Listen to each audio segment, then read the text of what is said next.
Today I'll be going through and showing you with step-by-step instructions on how to install and change the ink cartridges in the Canon MX922. Let's get started.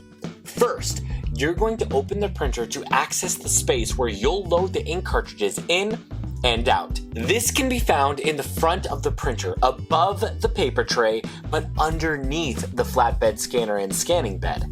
If you are installing the ink cartridges on a brand new printer, be sure to remove the placeholder plastic tabs before you try to install the ink cartridges. If you are replacing empty ink cartridges, be sure to remove the old cartridges before starting.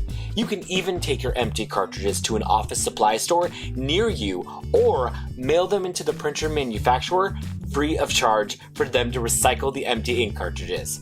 Now that we're where we need to be, we're going to take the ink out of the packaging. This how-to video also applies to these compatible cartridges here. Be careful not to touch the gold contact points on the cartridge or it may damage the cartridge. Then, align the ink cartridge so it will fit into the slot. If it is not fitting in easily, check to make sure you have it the right way up and that you are inserting it into the correct slot. Simple as pie. Now, you've installed one ink cartridge. Now, you'll need to install all the other colors, the same way you just installed the last one. If turned on, the printer should automatically start recognizing the cartridges being in place and process them to begin the printing process. These instructions can also work for the Canon MX920 and MX722. All done. Now, you're ready to print.